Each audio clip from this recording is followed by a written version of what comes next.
एक राहुल गांधी क्योंकि जिक्र किया है तो वो आजकल उसको वो सरेंडर मोदी कहते हैं। अच्छा, सरेंडर मोदी तो उसको वो कह रहे हैं, लेकिन एक और बड़ा इंटरेस्टिंग फिनोमेना है। ट्रंप साहब जो है वो भी अपने मिजाज के आदमी हैं। उन्होंने पहले टिम कुक को बोला कि एप्पल की फैक्ट्री इंडिया में नहीं लगेगी।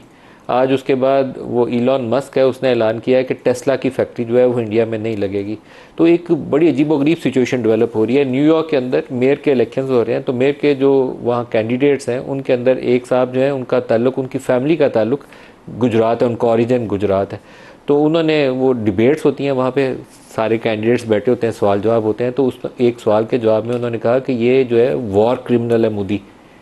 कौन कह रहा है? जो न्यूयॉर्क में मेयर के कैंडिडेट है, मेयर बनने के लिए इंतखाबात में हिस्सा ले रहा है, वो कहता है ये वॉर क्रिमिनल है, इसने 2000 मुसलमानों का कत्ल किया हुआ है।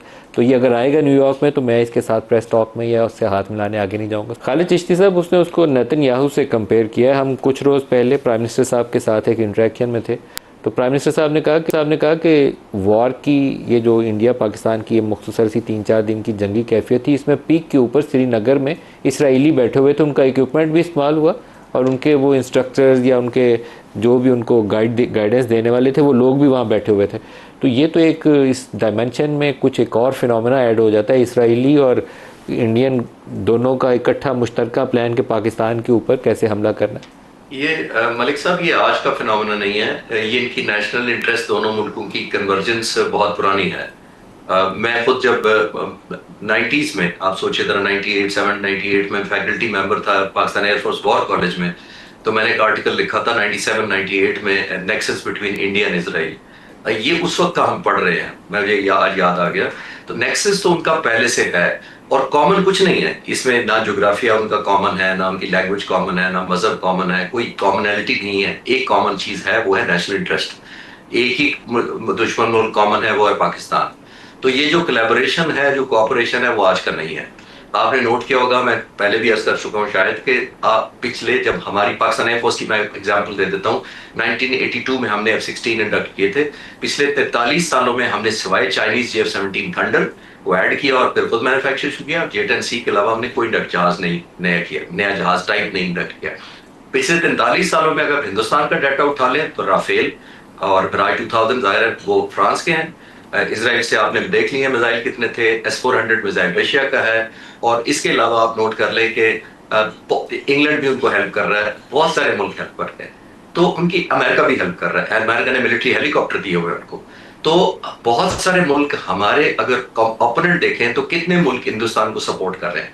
But at the end of the day देखिए, जो मर्जी सपोर्ट कर दे, जितने मर्जी एडवाइजर बुला ले। मलिक साहब, मेरा मानना यह है कि रोनाल्डो जब फुटबॉल खेलता है तो 90 मिनट्स के मैच में उसके पास 1.5 या 2 मिनट के लिए बॉल आती है, और वो फिर भी आज सबसे दुनिया का नंबर 1 फुटबॉलर है। क्यों? क्योंकि वो 2 मिनट का सबसे अच्छा कन्वर्ट करता है इनटू वैल्यू। ये नहीं करता कि आप कहते हैं कि हमारे टैक्टिक्स ठीक नहीं थे, हम 2 दिन एयरफोर्स ग्राउंड कर रहे हैं, फिर हम दोबारा आएंगे तो देखना हमारी कारकर्दगी कैसी होगी। दुनिया आपको जज करती है, जो पीस टाइम में आपने लेवल ऑफ प्रिपरेशन रखा होता है। रोनाल्डो सारी उम्र प्रैक्टिस करता है उस 2 मिनट के लिए, कई कई घंटे लगाता है, किक मारता है, प्रैक्टिस करता है उस 2 मिनट के लिए। उसको पता होता है मेरे पास 2 मिनट के लिए बॉल आनी है और मैंने कन्वर्ट करना है इनटू वैल्यू। ये पाक फिजाई साइड पे ये होता है। इनको रियल टेस्ट में डाला जाता है। 100 से 150 जहाज हमारे पीस टाइम में एक दूसरे के खिलाफ उड़ते हैं, इसलिए इनको 80 जहाज देके घबराहट नहीं होती है, अल्हम्दुलिल्लाह। तो ये मैं अर्ज करना चाह रहा हूँ, इसराइली हमारे या कोई और कोलैबोरेशन आ जाए, पाक फिजाइयों को ना सिर्फ पता है, हमारे वॉर गेम में बिल्ट इन होता है, ये इंटेंसिटी है, ये एक्यूरेसी जिसे, और इतनी ट्रेनिंग कराने का फिर नेट रिजल्ट क्या निकला आपने आपके सामने है। तो डिलीवरेंस कन्विक्शन से होती है। मेरा हमेशा से मानना यह है कि जब भी जंग लड़ी जाएगी या आर्म फोर्सेस की परफॉर्मेंस आपने देखनी है तो 2 क्राइटेरियाज मलिक साहब उससे पहले ड्रॉ कर लें। If the cause is justified, the war will be justified, and if the war is justified, the arm forces performance will be justified.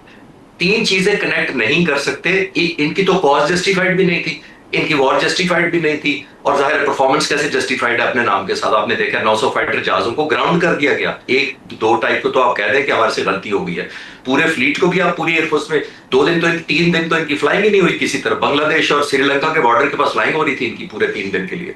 सो मैं ऐसे ये करना चाह रहा हूं कि ये इंटेंसिटी और सारा कुछ जितने मर्जी इसराइली आ जाए उससे फर्क नहीं पड़ेगा।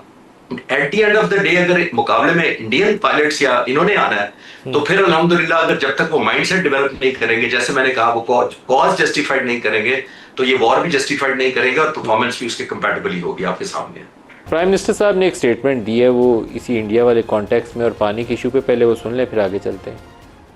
6 और 7 मई को जिस तरह दुश्मन ने घात लगाकर हमला किया और हमारे बेगुनाह पाकिस्तानियों को शहीद किया, जो दुश्मन को फिर अफवाज पाकिस्तान ने फील्ड मार्शल की क़यादत में जिंदगी का सबक सिखाया है, वो क़यामत तक का हिंदुस्तान कभी भूलेगा नहीं। बिल्कुल शिकस्त फाश हुई है और मोदी सरकार अपने जख्म चाट रही है शिकस्त के, और गुस्से में है, हैजानी कैफियत में है, और कभी कहते हैं कि अपना गोली पड़ेगी, पानी बंद कर देंगे। एक एक कतरा पाकिस्तान के अवाम का हक है 1960 के इंडस वाटर एग्रीमेंट का, और उसके लिए हिंदुस्तान दिन रात हमें धमकियां देता है। जिस तरह इस जंग से पहले धमकियां दे रहा था, उसका मजा उसने चख लिया। अब मजीद भी अगर उसने खुदा ना खास्ता कोई हरकत की तो फिर उसको सबक सिखाएंगे।